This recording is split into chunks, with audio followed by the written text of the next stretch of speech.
What's up, everybody? Brett Mix here from Mixer Madness. This is the Monday Night Wars. Welcome to the WCW side. This is the last episode of 1996, December the 30th, 1996, week 63. This is the 68th episode of Nitro, but this is the 63rd week they've gone head-to-head. Nitro beats Raw for the 27th week in a row. The score is 3.6 for Nitro to 1.6 for Raw. A whole 2 million more viewers. So through 63 weeks of the war, Nitro has 44 of those wins. WWF's got 17, and there's been 2 draws. This is the Nitro with a 3.6 rating. It becomes from the Knoxville Civic Coliseum in Knoxville, Tennessee, live on TNT. For the first hour of Nitro, it's the living legend Larry Sabisco doing color with Tony Schiavone. I'm not trying to rhyme. That's just how it is. Mike Tenay joins the commentary team as well.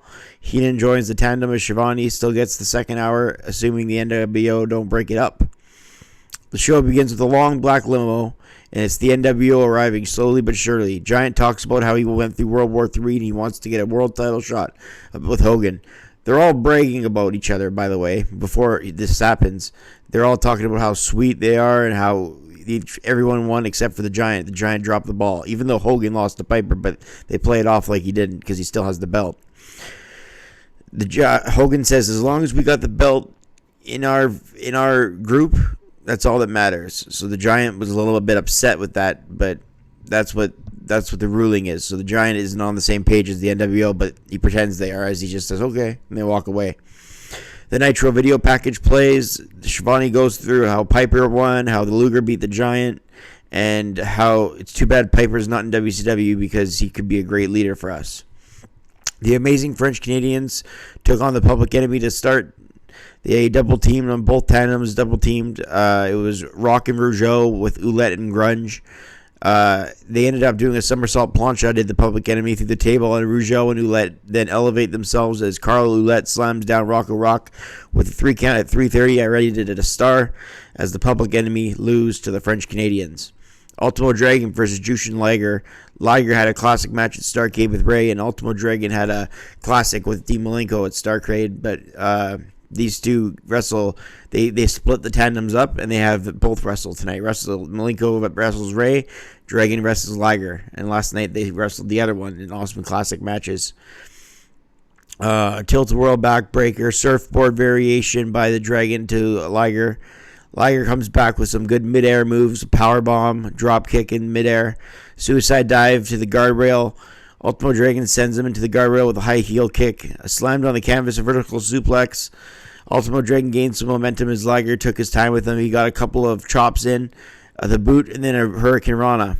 Ultimo Dragon hooks both arms as it hits a German suplex with a bridge, and it gets the victory over Liger. Pretty good stuff. I rated it 2 stars and 3/4. If it was any bit longer, it would be 3 stars. Conan took on Michael Wall Street in a strap match. It was supposed to be Big Bubba Rogers, but Michael Wall Street took his place. Mike Rotunda. So since Bubba couldn't make it, Michael Wall Street started strapping Conan, and Conan strapped him back.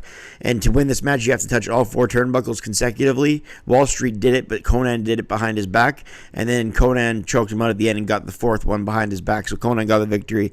237, rated it a 1.5 stars. Hogan and Bischoff come out acting as if they won, and they brag, and they try to do revision of history. And Schiavone says on commentary, we got the tape of Starrcade. We'll show you that Hogan didn't win. Hugh Morris took on Kensuke Sasaki. Gotta love the days before the internet, before everyone can watch things for themselves. Because Kensuke Sasaki is another big man just like Hugh Morris is. So the match is over when Sonny Ono comes in and hits Hugh Morris with the flag at 4:40. I rated it a 1.25 stars. During the match, they had the creative team say that they're going to show, and like I say, but Eric Bischoff comes in, pulls the tape, and says, you ain't showing anything, as if there's only one tape of Piper winning. So they said they have still images of Starrcade instead of the tape, because Bischoff doesn't want the world to see the Piper beat Hogan. So Bischoff took the tape away, but Schiavone says we still have stills, so we can show you still images, and they do that so you can buy the pay-per-view and watch it for yourself. They don't want to give that away because the encore presentation is going to get some more pay-per-view buys, so that's why they do that. Harlem Heat take on the Faces of Fear.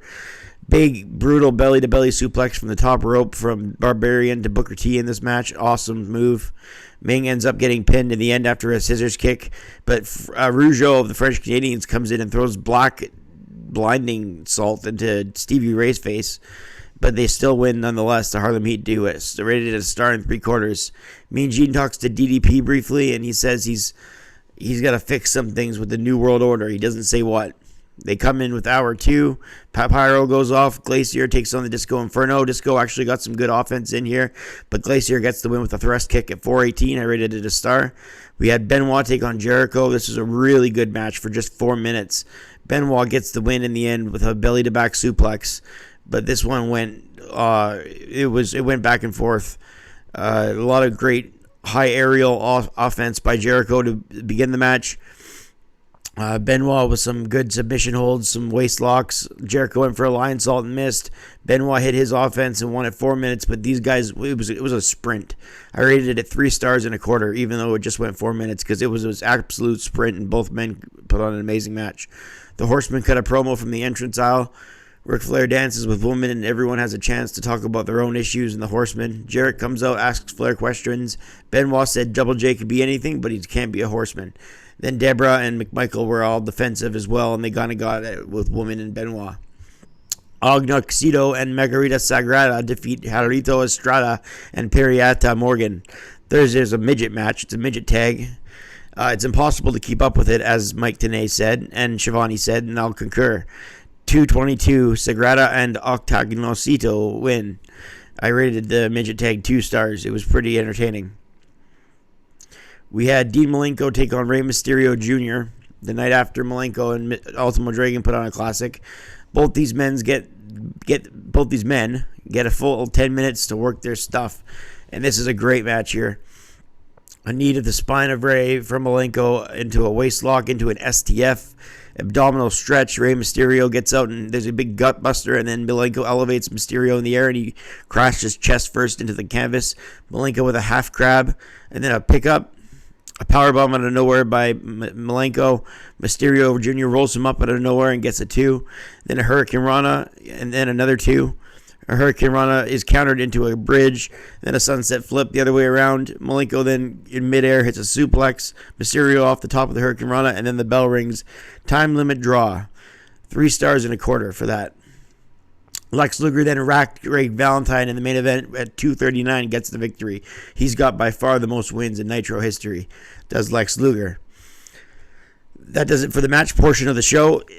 Roddy Piper comes out it was big news that he's here in the arena, as they broke that news in the second hour at the beginning.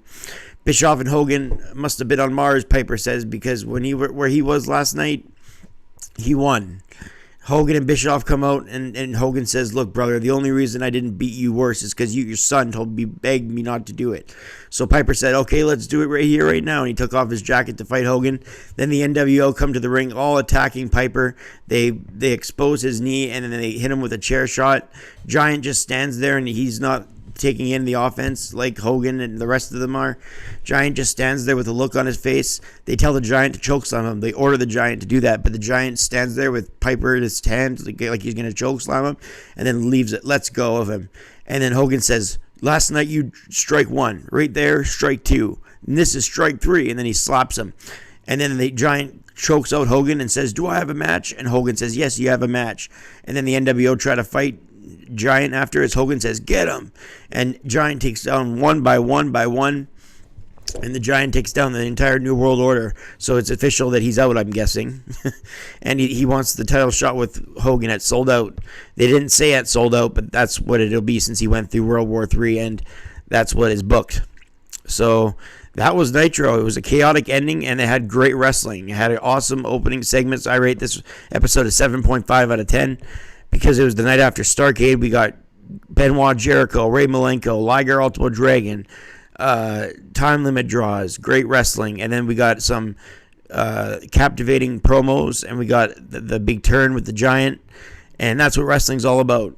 Big superstars, big angles. So this Nitro was a success, 7.5 out of 10. Can't wait to review the ones right after this. I'm Brett Mix. Hit like and subscribe if you're joining the Monday Night Wars, and I'll see you on the